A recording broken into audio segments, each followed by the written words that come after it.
छत्रपती शिवाजी महाराज की जय भवानी। स्वराज्य रक्षक धर्मवीर संभाजी महाराज की।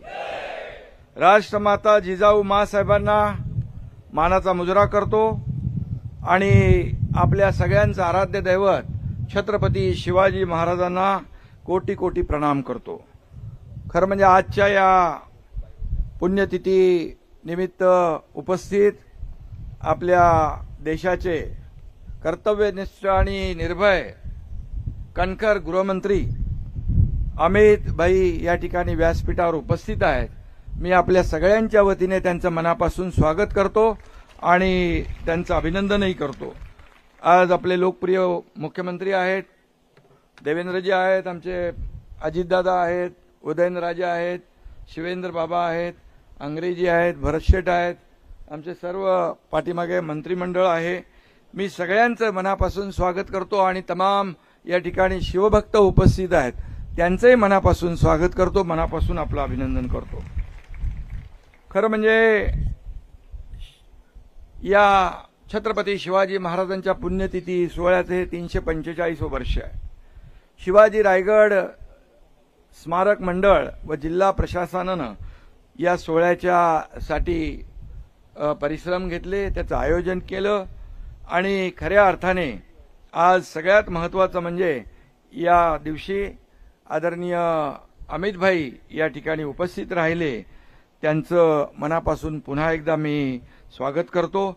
याच रायगडावर महाराजांचा राज्याभिषेक झाला आणि याच रायगडाने आपल्या प्राणप्रिय राजाचा शेवटचा दिवस देखील पाहिलेला आहे। केवळ 50व्या वर्षी महाराज आपल्याला सोडून गेले। जर आपण विचार केला आणखी 20-30 वर्ष महाराज असते तर या देशाची परिस्थिती काय असती, या देशामध्ये इतिहास देखील बदलला गेला असता, पण दुर्दैव आहे। आणि म्हणून थोरल्या छत्रपती शिवाजी महाराजांनी स्वराज्याचं तोरण बांधलं नसतं तर आपण आजही गुलामीत खितपत पडलो असतो। आणि म्हणून आज छत्रपती शिवाजी महाराजांमुळेच आपलं सगळ्यांचं अस्तित्व टिकून आहे, हे कुणालाही विसरता येणार नाही। आणि म्हणून छत्रपती शिवाजी महाराजांच्या बाबतीत काय सांगावं, ते अतिशय प्रजेचे कनवाळू होते, रयतेचे राजे होते, रयतेच्या भाजीच्या देठालाही हात लावता कामा नये अशा प्रकारचा त्यांचा संदेश होता। आणि त्याचबरोबर ज्या ज्या ठिकाणी अन्याय होत होता त्या त्या ठिकाणी मग कधीही कुणा आप्त असो दुसरा असो त्याला तात्काळ जागेवर शिक्षा देण्याचं फरमान देखील छत्रपती काढायचे। आणि म्हणून मी आज एवढंच सांगतो की छत्रपती शिवाजी महाराज हे भारतीय आरमाराचे जनक होते। आपल्या नौदलाच्या ध्वजावर देखील आता शिवरायांचं प्रतीक आहे आणि त्यासाठी आदरणीय प्रधानमंत्री मोदीजींचं मी अभिनंदन करतो, गृहमंत्री अमित भाईंचं अभिनंदन करतो। खरं म्हणजे मोदीजी जेव्हा आले होते तेव्हा देखील त्यांनी शिवरायांचं अतिशय अभिमानाने या ठिकाणी उल्लेख केला। आणि म्हणून आज छत्रपती शिवाजी महाराजांचा इतिहास जो आहे 7 समुद्रापलीकडे पोहोचला आहे। आज अगदी आपण पाहतो की रशियामध्ये सुद्धा शिवजयंती होती आहे, काश्मीरमध्ये कुपवाडा या ठिकाणी शिवाजी महाराजांचा अश्वारूढ पुतळा उभा राहिला, देवेंद्रजी मॉरिशसला गेले तिकडे पुतळा उभा राहिला। आज खूप मोठ्या प्रमाणावर आज अफजल खानाचा कोतळा ज्या वाघनकांनी काढला तो वाघनक देखील आपण आणली आहे आणि वाघनक ब्रिटनहून आणली, त्याचं देखील दर्शन घ्यायला रांगाच्या रांगा लागलेल्या आहेत। आणि म्हणून या ठिकाणी शिवछत्रपतींनी हाती तलवार घेतली पण निष्पाप लोकांच्या रक्ताने ती कधी रंगू दिली नाही, त्यामुळे त्यांच्या रणनीतीला रक्ताचा वास येत नाही तर मानवतेचा सुगंध येतो। आणि म्हणून शिवाजी महाराज ही केवळ व्यक्ती नाही तर एक विचारसरणी होती। आणि म्हणून महाराष्ट्राच्या घराघरात मनामनात शिवछत्रपती आज घर करून आहेत। आणि म्हणूनच छत्रपती शिवाजी महाराज चाल करून आलेले मग अफजल खान असेल, औरंगजेब असेल, त्याची थडगी याच महाराष्ट्रामध्ये गाडली गेली, हा देखील इतिहास आहे। आणि म्हणून ही विषवल्ली या महाराष्ट्रामध्ये कुठेही वर येणार नाही, ती ठेचून काढली जाईल, हे देखील आपलं सरकार छत्रपती शिवाजी महाराजांचा आदर्शाने पुढे काम करते। आणि म्हणून मला अभिमान आहे आज गृहमंत्री या ठिकाणी आहेत, आणि गृहमंत्री महोदय देखील छत्रपती शिवाजी महाराजांचा इतिहास अतिशय त्यांनी जवळून त्याचा अभ्यास केलाय आणि म्हणून आज त्यांनी एकदा ठरवलं की हे करायचं। मग मोदीजींच्या नेतृत्वाखाली मग 370 कलम असू द्या ते हटवण्याचं काम देखील त्यांनी केलं।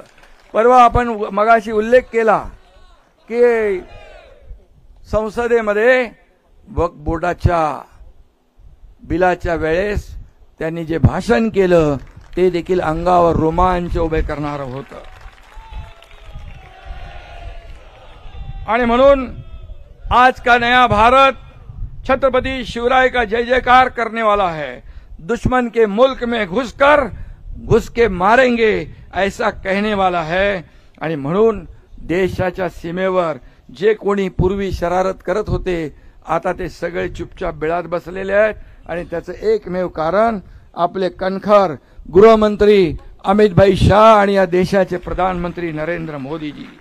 आणि म्हणून मी नेहमी सांगतो की देशामध्ये हिंसा फैलवणारे जे लोक आहेत, नक्षलवादी असतील, अतिरेकी असतील, त्यांचा बंदोबस्त करण्याचं काम आज आपण काल परवाच पाहिलं। 26/11चा हल्ला करणारा मास्टरमाइंड तो राणा याला देखील जेरबंद करून या महाराष्ट्रामध्ये दिल्लीत आणलं, मुंबईत आणलं जाईल आणि त्याला फासावर चढवलं जाईल। ही देखील कामगिरी आपल्या प्रधानमंत्री आणि गृहमंत्र्यांची आहे। आणि म्हणून मी एवढंच सांगतो कि अमित भाई आपके इरादे तो चट्टा आपके इरादों से चट्टाने भी डगमगा जाती है। दुश्मन क्या चीज है, तूफान भी अपना रुख बदल देता है। आणि म्हणून आपल्या मोदीजींच्या आणि नेतृत्वाखाली हा देश पुढे जातोय, देशाचा विकास होतोय आणि या महाराष्ट्राचा देखील विकास होतोय। हा महाराष्ट्र छत्रपती शिवाजी महाराजांच्या आदर्शावर चालणारा हा महाराष्ट्र आहे आणि म्हणून या महाराष्ट्रामध्ये देखील जे छत्रपती शिवाजी महाराजांनी रयतेसाठी जनतेसाठी केलं ते सरकार म्हणून आज आम्ही करतोय। मी मुख्यमंत्री होतो त्यावेळेस देखील 2.5 वर्ष शिवाजी महाराजांचा आदर्श डोळ्यासमोर ठेवून आपण काम केलं।